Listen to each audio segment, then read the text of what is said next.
আর মায়েরই প্রসবের কালে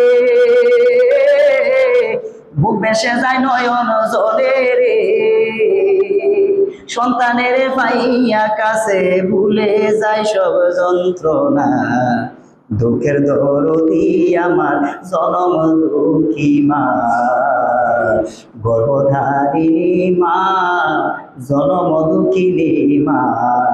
দুঃখের দরদি আমার জনম দুঃখী মা। 10 মাসে 10 দিনে মায়ে গর্ভে দিলেন ঠাই, রক্ত গোস্ত খাইয়া মায়ের।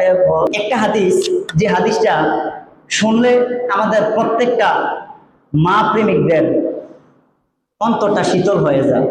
হাদিস শরীফে নবীজি ঘোষণা করেন, একদিন এক সাহাবী দয়াল নবীর কাছে বলতেছে, নবী গো, আমি যে খেজমত করবো বাবা মা, আমার খেজমত পাওয়ার যোগ্য সবচেয়ে বেশি কি? নবীজি বলেন, তোমার মা। সুবহানাল্লাহ বলেন। এভাবে দ্বিতীয়বার বললেন, নবী তারপরে কে? নবী বললেন, তোমার মা। আবার নবীজি বললেন, নবীকে প্রশ্ন করলেন, নবী গো, তৃতীয়বার আবার বললেন, নবী গো, তারপরে কে আমার থেকে বেশি খেজমত পাওয়ার হকদার কে? নবীজি বললেন, তোমার মা। চতুর্থবার জিজ্ঞাসা করলেন, নবী গো, তারপরে কে? বললেন, তোমার বাবা। হাদিস শরীফের এই ব্যাখ্যা বিশ্লেষণে সাহাবায়ে কেরাম ডাক দিয়ে বলতেছে, ও দুনিয়ার মানুষ শোনো, আমার নবীজি প্রথমে তিনবার মায়ের কথা বললেন কেন? একটা সন্তান থেকে যে খেজমত পাওয়ার যোগ্য, তার বাবাও খেজমত পাওয়ার যোগ্য, তার মাও খেজমত পাওয়ার যোগ্য, কিন্তু নবীজি প্রথমে তিনবার মায়ের কথা বললেন।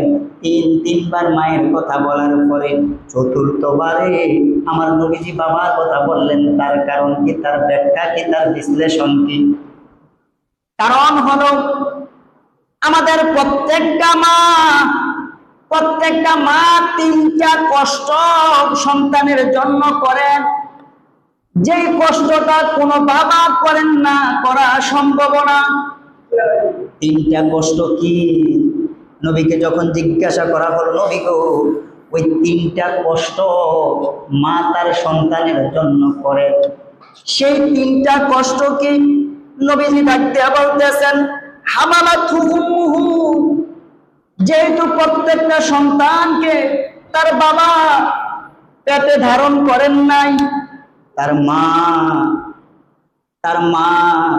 10 মাস 10 দিন পেটে ধারণ করেছেন। পেটে ধারণ করা যে কত কঠিন বিষয়। আপনার পেটে যখন ছোট্ট একটা পাথর হয়, আপনার অবস্থা খারাপ।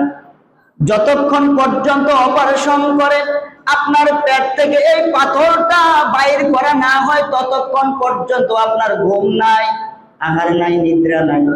হায় হায়, মায়ের পেটের ভিতর আমরা সন্তানেরা 100 গ্রাম 200 গ্রাম এমন করতে করতে 1-1.5 কেজি পর্যন্ত মায়ের পেটে কিভাবে আমরা থাকি।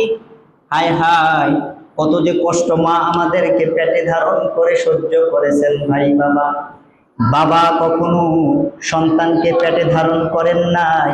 মা যেহেতু এত বড় মহান একটা কাজ করেছেন, 10 মাস 10 দিন মা সন্তানকে পেটে ধারণ করেছেন, এই কারণে প্রত্যেকটা সন্তানকে আমার নবীজি বলেন, তোমার কাছ থেকে বেশি খেজমত পাওয়ার হকদার তোমার মা। বলেন সুবহানাল্লাহ। 2 নম্বরে নবীকে প্রশ্ন করা হলো, দ্বিতীয়বার উত্তরে নবী বলেন, তোমার থেকে বেশি খেজমত পাওয়ার হকদার তোমার মা। 2 নম্বরে বলার কারণ কি? তার তাৎপর্য কি? আমার নবীজি বলেন, ওয়ালাদাতহু উম্মুহু কারহা, যেহেতু তোমার মা প্রসব বেদনা সহ্য করেছেন, আর মায়েরই প্রসবের কালে বুক ভেসে যায় নয়ন জলে রে, সন্তানের পাইয়া কাছে ভুলে যায় সব যন্ত্রণা। দুঃখের দরদি আমার জনম দুঃখী মা, গর্ভধারিণী মা, জনম দুঃখিনী মা, দুঃখের দরদি আমার জনম দুঃখী মা। 10 মাসে 10 দিনে মায়ে গর্ভে দিলেন ঠাই, রক্তগুস্ত খাইয়া মায়ের ভবে আইলাম ভাই। ভূমিষ্ঠ হইয়া আমি উঠিলাম কান্দিয়া, শান্ত করিলেন মায়ে বুকের দুধ দিয়া। আর জালালউদ্দিন ভাবিয়া বলে,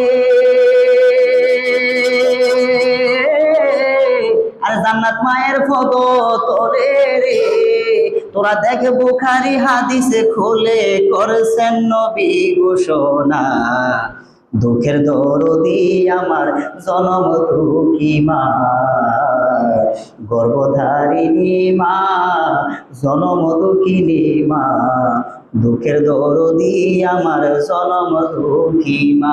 ভাই বাবা, আমার নবীজি মায়ের খেদমতের জন্য 3বার বলেছেন।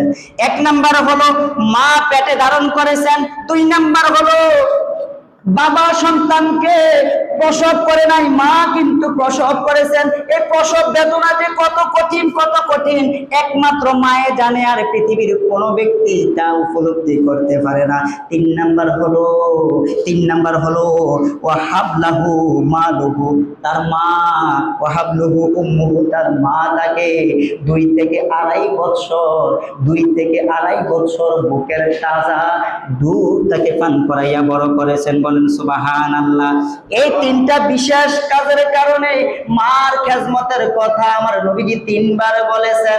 ভাই বাবা, শুধু তাই না, নবীজি অপর হাদিস শরীফে, বুখারী শরীফে হাদিসে ঘোষণা করেন, আল জান্নাতু তাহতা আকদামিল উম্মাহাত, মায়ের পায়ের নিচে সন্তানের বেহেশত। বলেন সুবহানাল্লাহ। মায়ের অধিকার কত বেশি দেখছেন।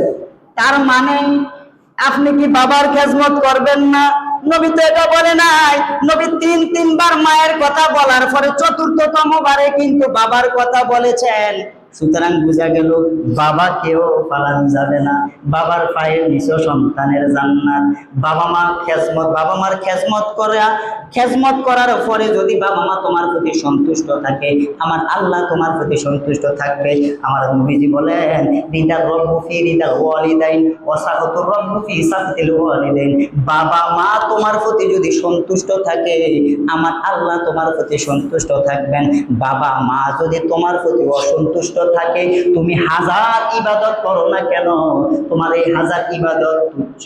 আমার আল্লাহ বলেন, যেহেতু তোমার বাবা মা তোমার প্রতি অসন্তুষ্ট, সেহেতু আমি আল্লাহ তোমার প্রতি অসন্তুষ্ট। বলেন নাউজুবিল্লাহ।